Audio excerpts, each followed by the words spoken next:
نحمده ونصلي على رسوله الكريم اما بعد فاعوذ بالله من الشيطان الرجيم بسم الله الرحمن الرحيم رب اشرح لي صدري ويسر لي امري واحلل عقدة من لساني يفقهوا قولي۔ السلام علیکم ورحمۃ اللہ وبرکاتہ۔ کہ ایمان کس طرح انسان کی پوری شخصیت کو ایک نئے رنگ میں ڈھال دیتا ہے۔ ہمیں حکم دیا گیا کہ ہم رمضان کے روزے بھی ایمان کے ساتھ رکھیں، ہم قیام بھی ایمان کے ساتھ کریں، ہم لیلۃ القدر کا قیام بھی ایمان کے ساتھ کریں۔ تو ایمان حقیقت میں جب کسی دل میں داخل ہو جاتا ہے تو پھر لازمی طور پر اس شخص کا تعلق اپنے رب کے ساتھ بھی بہترین ہو جاتا ہے، اپنے ساتھ کے انسانوں کے ساتھ بھی بہترین ہو جاتا ہے۔ وہ ایک حساس انسان بن جاتا ہے جس کے دل میں دوسروں کے لیے درد ہوتا ہے، اور اس حدیث کے مطابق کہ خدا کی قسم تم میں سے کوئی شخص اس وقت تک مومن نہیں ہو سکتا جب تک کہ دوسرے کے لیے وہ پسند نہ کرے جو وہ اپنے لیے کرتا ہے۔ تو گویا جس چیز سے وہ خود تکلیف محسوس کرتا ہے وہ دوسروں کے لیے بھی اس تکلیف کو دور کرنے کا ذریعہ بن جاتا ہے۔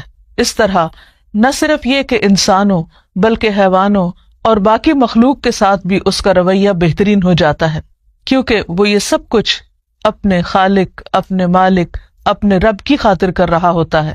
اس سلسلے میں ہم دیکھتے ہیں کہ ایک انسان جب خیر اور بھلائی کے راستے پر چلتا ہے، سلامتی کے راستے پر چلتا ہے، تو کس قسم کے سوالات کرتا ہے اور کس چیز کے بارے میں جاننا چاہتا ہے۔ ایک روایت میں آتا ہے، ابو ہریرہ رضی اللہ عنہ سے مروی ہے، کہتے ہیں کہ میں نے کہا یا نبی اللہ، اے اللہ کے نبی صلی اللہ علیہ وسلم، مجھے کوئی ایسی بات بتائیے جس سے میں فائدہ اٹھاؤں۔ رسول اللہ صلی اللہ علیہ وسلم نے فرمایا، مسلمانوں کے راستے سے تکلیف دینے والی چیز کو ہٹا دو۔ یعنی نیکی کے تو بہت سے کام ہیں، لیکن آپ صلی اللہ علیہ وسلم نے ابو ہریرہ کی اس دلچسپی پر کہ وہ کوئی اچھی بات جاننا چاہ رہے تھے، آپ نے ان کو بہت ہی کام کی اور فائدے کی بات بتائی۔ یہ ایک ایسی تعلیم ہے، ایسی سنت ہے، اگر آج ہم اس کو زندہ کریں اور ہم میں سے ہر صاحب ایمان شخص اپنے ایمان کا ثبوت دیتے ہوئے لوگوں کے راستوں کو ان کے لیے کھلا کر دے اور ان سے اذیت والی چیزیں ہٹا دے، تو میں سمجھتی ہوں کہ پورے معاشرے میں امن پیدا ہو جائے۔ آج ہم دیکھتے ہیں کہ سڑکوں پر ٹریفک کا کتنا ہجوم ہے۔ بعض اوقات ہم دوسرے کو اس کا حق نہیں دیتے، راستہ نہیں دیتے، غلط جگہ گاڑی پارک کر دیتے ہیں، غلط جگہ پر گاڑی روک دیتے ہیں، بعض اوقات عین بیچ راستے کے ڈرائیورز اتر کر لڑائی جھگڑا شروع کر دیتے ہیں۔ یہ تمام چیزیں دوسروں کو تکلیف دینے والی ہیں، اذیت دینے والی ہیں۔ ہمارا ایمان ہم سے تقاضا کرتا ہے کہ ہم ان تکلیفوں کو دور کرنے والے بنیں، اور رمضان کے روزے جو حقیقت میں انسان کے اندر تقویٰ پیدا کرتے ہیں، وہ تقویٰ انسان کو باشعور بناتا ہے۔ اس شعور کا تقاضا یہ ہے کہ ہم ان اخلاقیات کو اپنی زندگی کا معمول بنا لیں۔ راستے سے تکلیف دہ چیزیں ہٹانا ایمان کا حصہ بتایا گیا۔ حدیث میں آتا ہے، رسول اللہ صلی اللہ علیہ وسلم نے فرمایا، ایمان کی 60 یا 70 سے بڑھ کر کچھ شاخیں ہیں، جن میں سے سب سے بڑی لا الہ الا اللہ ہے، اور سب سے ادنا راستے سے تکلیف دہ چیز کو دور کرنا ہے، اور حیا بھی ایمان کی ایک شاخ ہے۔ تو گویا راستے سے تکلیف دہ چیز ہٹانا دراصل ایمان کا ثبوت دینا ہے۔ نبی صلی اللہ علیہ وسلم نے فرمایا، جو شخص مسلمانوں کے راستے سے کسی تکلیف دہ چیز کو ہٹاتا ہے تو اللہ تعالیٰ اس کے لیے ایک نیکی لکھ دیتا ہے، اور جس کے لیے اللہ کے ہاں نیکی لکھ دی جائے اللہ تعالیٰ اسے جنت میں داخل فرمائے گا، کیونکہ ان البر یہدی الی الجنہ، نیکی انسان کو جنت کا راستہ دکھاتی ہے، جنت کی طرف لے جاتی ہے۔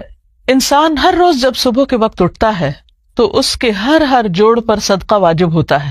حدیث میں آتا ہے کہ 2 آدمیوں کے درمیان عدل کرنا صدقہ ہے، یعنی انسان دراصل اپنا صدقہ دے رہا ہوتا ہے۔ ہمارے ہاں صدقے کا ایک بہت ہی محدود سا مفہوم ہے، اور وہ یہ کہ کسی بکرے کو ذبح کر دیا جائے یا کسی مسکین کو کچھ کھانے کو دے دیا جائے، وہ بھی صدقہ ہے۔ لیکن اس کے علاوہ بھی بہت سے کاموں کو صدقہ شمار کیا گیا۔ فرمایا 2 آدمیوں کے درمیان عدل کرنا، انصاف کرنا، یعنی باہم اگر وہ جھگڑ رہے ہیں تو انصاف کی بات کرنا، یہ بھی صدقہ ہے۔ آدمی کو اس کی سواری پر سوار کرنا، یعنی اس سواری میں مدد دینا، یا اس کا سامان اٹھانا، یا اس کے سامان کو سواری سے اتارنا، یہ بھی صدقہ ہے۔ اور پاکیزہ بات کرنا، اچھی بات کرنا بھی صدقہ ہے، نماز کی طرف چل کر جانے میں ہر قدم صدقہ ہے، اور راستے سے تکلیف دہ چیز کو ہٹا دینا یہ بھی صدقہ ہے۔ اگر انسان کا شعور جاگتا ہو، بصیرت کی آنکھیں کھلی ہوں، تو ہو نہیں سکتا کہ انسان کو راستے میں پڑی ہوئی یا راستے میں بکھری ہوئی یا تکلیف دینے والی چیزیں پھر نظر نہ آئیں اور وہ یہ صدقہ کیے بغیر گزر جائے۔ پھر اسی طرح نبی صلی اللہ علیہ وسلم نے فرمایا کہ میری امت کے اچھے اور برے اعمال مجھ پر پیش کیے گئے کہ امت کیا کچھ کرتی ہے، تو میں نے ان کے اچھے اعمال میں سے اچھا عمل راستے میں سے تکلیف دہ چیز کا دور کر دینا پایا، کہ ان کے اچھے اچھے کاموں میں سے ایک کام کیا ہے کہ وہ راستے سے تکلیف دہ چیز ہٹا رہے ہیں۔ یہ نہیں کہ سڑک کسی کام کے لیے کھودی تو واپس درستی نہ کی، یا کہیں پائپ بچھائے تو وہ اس طریقے پر کہ آنے جانے والوں کے راستے میں رکاوٹ کھڑی کریں، یا پھر یہ کہ گٹر کا ڈھکن اٹھا کے ادھر ادھر کر دیں اور لوگوں کے لیے ہلاکت کا دروازہ کھول دیں۔ یہ کسی مومن کی شان نہیں ہو سکتی، یہ نبی صلی اللہ علیہ وسلم کی امتی کا کردار نہیں ہو سکتا۔ اس لیے آپ صلی اللہ علیہ وسلم کو جو اعمال دکھائے گئے ان میں سے ایک نیکی یہ بھی دکھائی گئی کہ آپ کی امت رستے سے تکلیف دہ چیزیں ہٹانے والی ہے، اور میں نے ان کے برے اعمال میں سے مسجد میں تھوکنا اور اس کا دفن نہ کرنا پایا، یعنی لوگوں کے سامنے ہی تھوک دینا یا راستے میں۔ اب آپ دیکھیے بعض راستوں پر پان کی پیک پھینکی ہوئی ہوتی ہے، اچھی بھلی بلڈنگ، صاف ستھرے راستے، صرف تھوک کے نشانات کی وجہ سے ایسا کریہ منظر پیش کرتے ہیں کہ انسان کی طبیعت متلا جاتی ہے۔ اس لیے بہت ضروری ہے کہ ان تمام چیزوں سے پرہیز کیا جائے۔ پھر اسی طرح راستے سے تکلیف دہ چیز کا ہٹانا جنت میں داخلے کا ذریعہ بھی ہے۔ رسول اللہ صلی اللہ علیہ وسلم نے فرمایا، ایک آدمی ایسے راستے سے گزرا کہ ایک خاردار شاخ اس پر تھی، یعنی کانٹوں والی شاخ تھی۔ اس پر وہ کہنے لگا، اللہ کی قسم میں اس شاخ کو مسلمانوں کے راستے سے ہٹا دوں گا تاکہ یہ ان کو تکلیف نہ دے۔ پھر وہ آدمی جنت میں داخل کر دیا گیا، صرف اس سوچ کی وجہ سے کہ اس نے دوسروں کی تکلیف دور کرنے کی ٹھان لی۔ ایک اور روایت میں آتا ہے، حضرت انس سے مروی ہے کہ ایک درخت سے راستے میں گزرنے والوں کو اذیت ہوتی تھی، ایک آدمی نے اسے آ کر ہٹا دیا۔ نبی صلی اللہ علیہ وسلم نے فرمایا، میں نے جنت میں اسے درختوں کے سائے میں پھرتے ہوئے دیکھا ہے، یعنی وہ شخص جنت میں اس عمل کی وجہ سے پہنچ گیا کہ اس نے دوسروں کا دکھ درد محسوس کیا اور تکلیف دہ چیز کو راستے سے ہٹا دیا۔ پھر اسی طرح نبی صلی اللہ علیہ وسلم کی ایک وصیت بھی ہے۔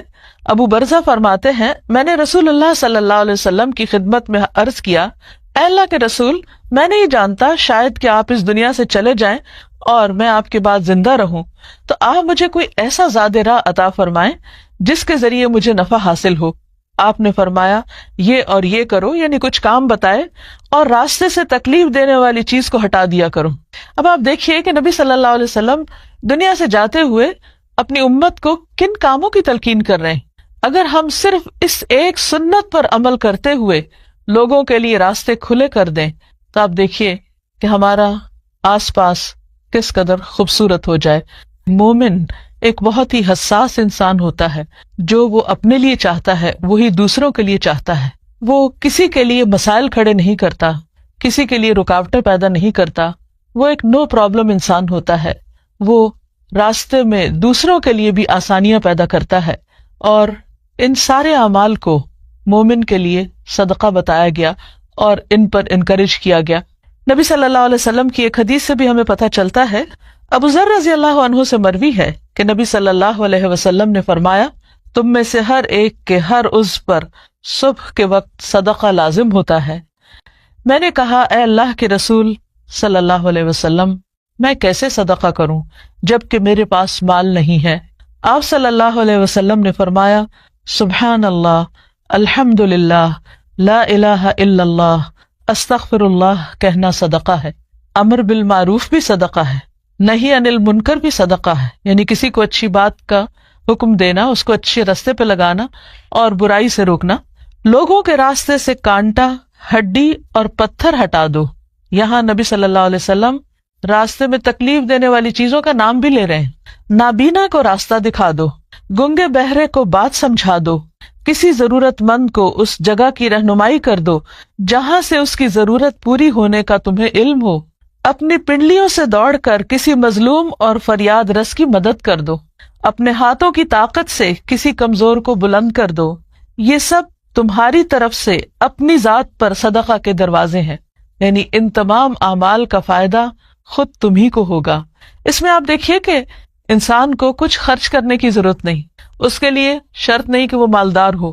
یہ وہ صدقات ہیں، یہ صدقے کی وہ قسمیں ہیں جو ہر شخص صدقہ کر سکتا ہے، جس کے لیے کسی کے پاس جانے کی ضرورت نہیں، کچھ زیادہ تردد کی ضرورت نہیں، بس صرف ایک جاگتے دل اور بصیرت کی ضرورت ہے، آنکھیں کھول کر چلنے کی ضرورت ہے، دوسروں کے لیے درد دل رکھنے کی ضرورت ہے، اور جس کے اندر ایسا دل ہوگا اس کو ایسے صدقات کرنے کے بے پناہ مواقع میسر آئیں گے۔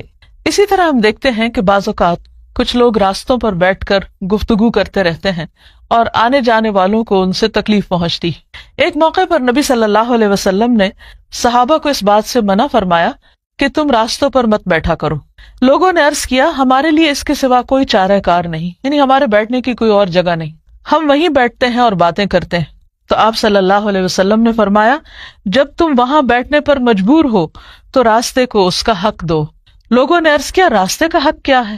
فرمایا نگاہیں نیچی رکھنا، ایذار آسانی سے رکنا، یعنی کسی کو کسی قسم کی تکلیف نہ دینا، مثلا کوئی آواز کس کے یا کسی کا مذاق اڑا کے یا کسی کو ڈرا کے، یعنی اپنی ذات سے کسی بھی قسم کی کوئی تکلیف دوسروں کو مت دینا۔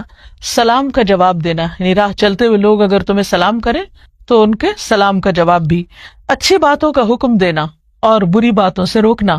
پھر اسی طرح یہ ہے کہ اگر راستے میں کوئی ایسا شخص ہو کہ جو بھٹک رہا ہو، جس کو راستہ کا علم نہ ہو، بعض اوقات لوگ اپنے گھر سے نکلتے ہیں ایڈریس لینا بھول جاتے ہیں، پوچھتے پوچھاتے منزل پہ پہنچتے ہیں، ان کو راستہ سمجھانا بعض اوقات مشکل ہوتا ہے اور بہت پیشنس کا کام ہوتا ہے، تو ان لوگوں کی مدد کی جائے۔ پھر اسی طرح یہ ہے کہ راستے میں اللہ کا ذکر بھی کیا جائے۔ حدیث میں آتا ہے کہ جو لوگ کسی جگہ پر مجلس کریں، یعنی اگر راستے میں بھی بیٹھے ہوئے ہیں یا چل رہے ہیں لیکن اس میں اللہ کا ذکر نہ کریں، ان کے لیے وہ قیامت کے دن باعث حسرت ہوگی۔ اور جو آدمی کسی راستے پر چلتے ہوئے اللہ کا ذکر نہ کرے، وہ چلنا بھی قیامت کے دن اس کے لیے باعث حسرت ہوگا۔ اور جو آدمی اپنے بستر پر آئے لیکن اللہ کا ذکر نہ کرے، وہ بھی اس کے لیے باعث حسرت ہوگا۔ لہذا انسان اٹھتے بیٹھتے سوتے جاگتے چلتے پھرتے کام کاج کرتے ساتھ ساتھ بسہولت بآسانی اللہ کو یاد کر سکتا ہے، اور اس کے لیے تسبیحات بھی بتا دی گئی، سبحان اللہ پڑھنا، الحمدللہ کہنا، اللہ اکبر، لا الہ الا اللہ۔ تو اس سے انسان اپنے اندر ایک ہلکا پن بھی محسوس کرتا ہے، اس کے غموں اور دکھوں کے بوجھ بھی ہلکے ہوتے ہیں، دل کو اطمینان ملتا ہے، اور اس کے ساتھ ساتھ جن جگہوں سے انسان گزرتا ہے وہ جگہ اس کے لیے گواہ بن جاتی ہیں کہ وہاں اس نے اللہ کا ذکر کیا۔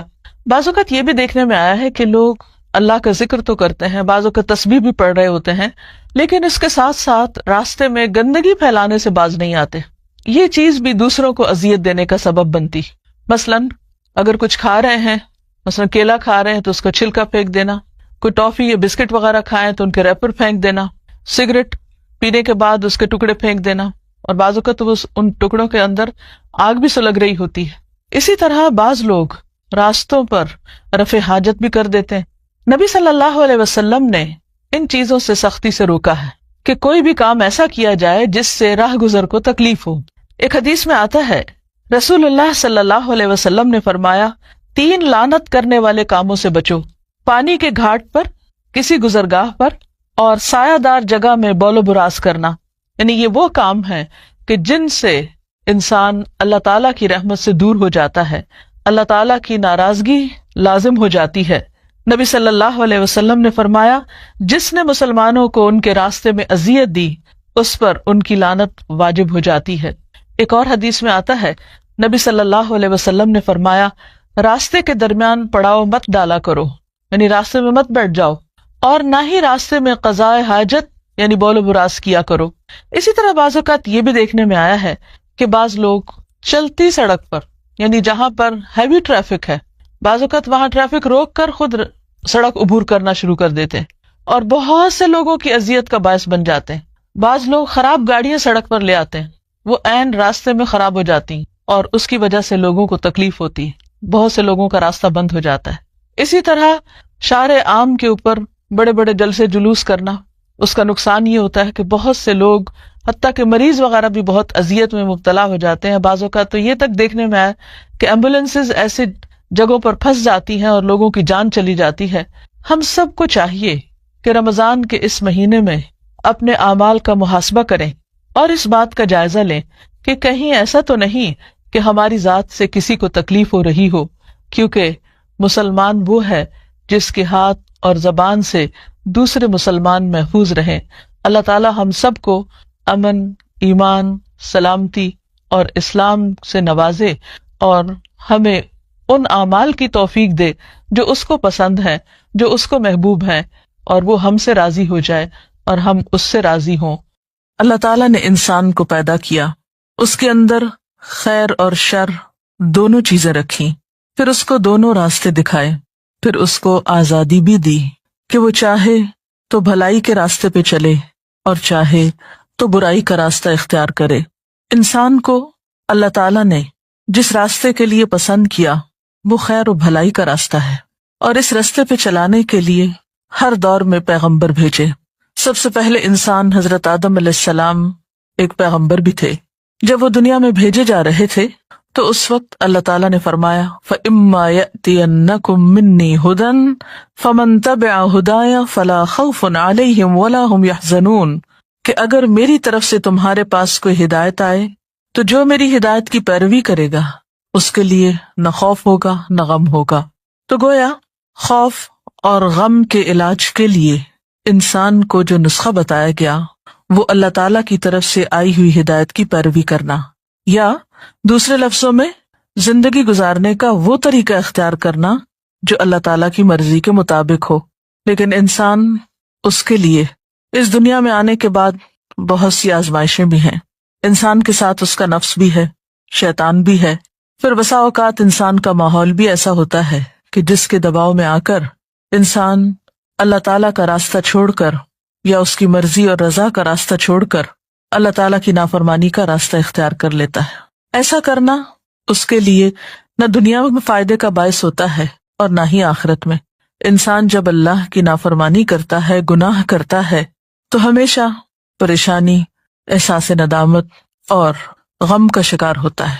یعنی نتیجتاً دکھ اور پریشانی اس کا مقدر ہوتی ہے. ایسے میں انسان کیا کرے؟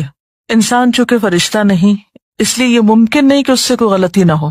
غلطی تو ہوگی کیونکہ انسان ہے، بھول چوک بھی ہے، خواہشات نفس بھی ہیں، تو یہ ہو نہیں سکتا کہ اس سے غلطی نہ ہو. اور انسان شیطان بھی نہیں کہ اس سے کوئی اچھائی نہ ہو اور صرف برائی کرے. نہیں، انسان ان دونوں کے بیچ کی چیز ہے. اب سوال یہ پیدا ہوتا ہے کہ اگر انسان سے انسان ہونے کے ناطے غلطی ہو جائے، خطا ہو جائے، بھول چوک ہو جائے، وہ اللہ کی نافرمانی کا کام کر بیٹھے، تو پھر اس کے بعد کیا کرے؟ دو طریقے ہو سکتے ہیں. ایک تو یہ کہ وہ مایوس ہو جائے، گناہ پر اصرار کرتا چلا جائے اور بالآخر ہلاکت کا شکار ہو. اور دوسرا راستہ اور دوسرا طریقہ پلٹنے کا راستہ ہے، توبہ کا راستہ ہے، بھولنے کے بعد واپس لوٹنے کا راستہ ہے، اور یہی راستہ اس کے لیے پسندیدہ راستہ ہے. قرآن پاک میں اللہ سبحانہ وتعالیٰ فرماتا ہے وَالَّذِينَ إِذَا فَعَلُوا فَاحِشَةً أَوْ ظَلَمُوا أَنفُسَهُمْ ذَكَرُوا اللَّهَ فَاسْتَغْفَرُوا لِذُنُوبِهِمْ وَمَن يَغْفِرُ الذُّنُوبَ إِلَّا اللَّهُ وَلَمْ يُصِرُّوا عَلَى مَا فَعَلُوا وَهُمْ يَعْلَمُونَ. اور اگر کبھی ان سے کوئی فحش کام سرزد ہو جاتا ہے یا وہ اپنے اوپر زیادتی کر بیٹھتے ہیں تو انہیں خدا یاد آ جاتا ہے اور وہ اس سے اپنے گناہوں کی معافی مانگ لیتے ہیں. اور خدا کے سوا اور کون ہے جو گناہوں کو معاف کر سکتا ہو؟ اور وہ جانتے بوجھتے اپنے کیے پہ ہرگز اصرار نہیں کرتے.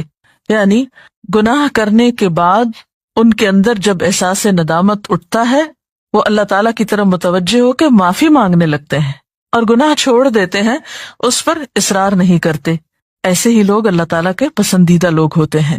ایک اور مقام پر آتا ہے ان الذین اتقوا اذا مسهم طائف من الشیطان تذکروا فاذا هم مبصرون، کہ فی الواقع جو لوگ اللہ سے ڈرنے والے ہیں، متقی ہیں، ان کا حال یہ ہوتا ہے کہ کبھی شیطان کے اثر سے کوئی برا خیال انہیں چھو بھی جائے، یعنی برا خیال بھی آئے، گناہ کا ارادہ بھی ہو، تو فوراً چوکنے ہو جاتے ہیں. یعنی تقویٰ کی برکت سے وہ ہوشیار ہو جاتے ہیں اور پھر انہیں صاف نظر آنے لگتا ہے کہ درست راستہ کیا ہے. نبی صلی اللہ علیہ وسلم نے فرمایا سارے کے سارے انسان خطا کار ہیں اور بہترین خطا کار وہ ہیں جو بہت زیادہ توبہ کرنے والے ہیں۔ تو توبہ کرنا بندے کے حق میں ایک پسندیدہ عمل ہے۔ قرآن پاک میں اللہ تعالیٰ اپنے پیارے بندوں کی ایک خاص خوبی کا ذکر کرتے ہیں کہ وَبِالْأَسْحَارِ هُمْ يَسْتَغْفِرُونَ، کہ وہ سحری کے وقت وہ استغفار کرتے ہیں، معافی مانگتے ہیں۔ پیغمبروں کے ذریعے بھی بارہا انسانوں کو یہی سبق سکھایا گیا کہ وَاسْتَغْفِرُوا رَبَّكُمْ ثُمَّ تُوبُوا إِلَيْهِ، اپنے رب سے بخشش طلب کرو پھر اس کی طرف لوٹ جاؤ، واپسی کا راستہ اختیار کرو۔ ان ربی رحیم ودود، بے شک میرا رب بہت رحم فرمانے والا، بہت محبت کرنے والا ہے۔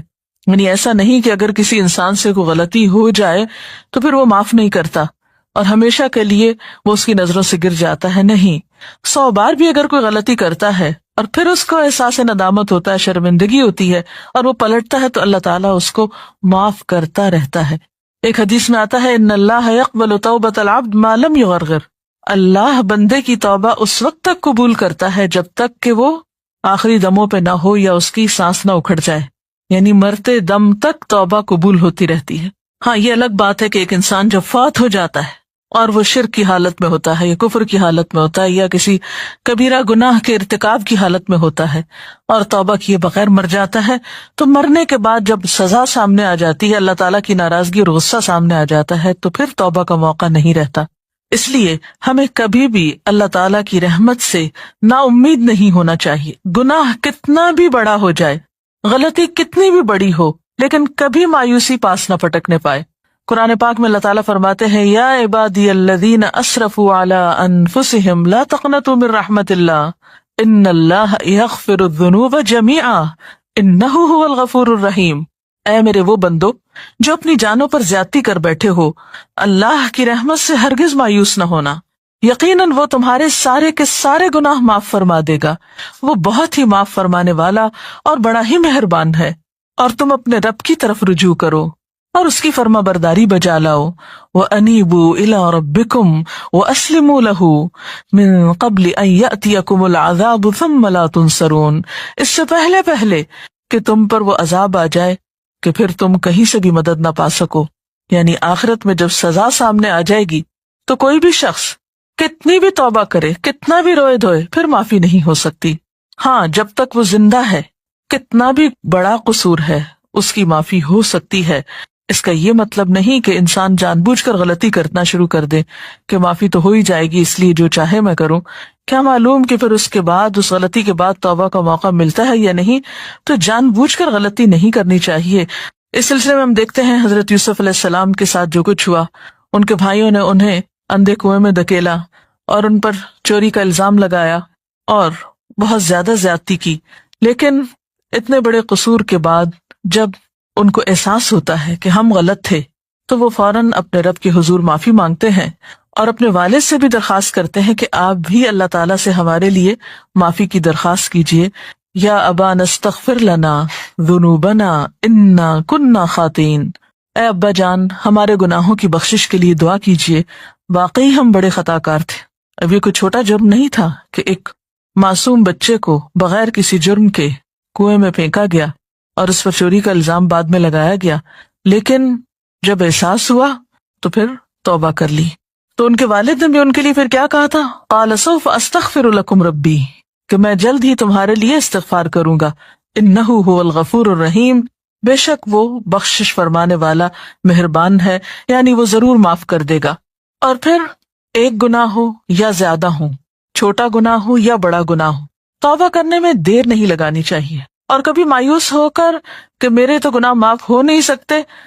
ڈاکٹر فرحت ہاشمی صاحبہ کے مستند بیانات سننے کے لیے ہمارے چینل قرآنک پلس کو سبسکرائب کریں۔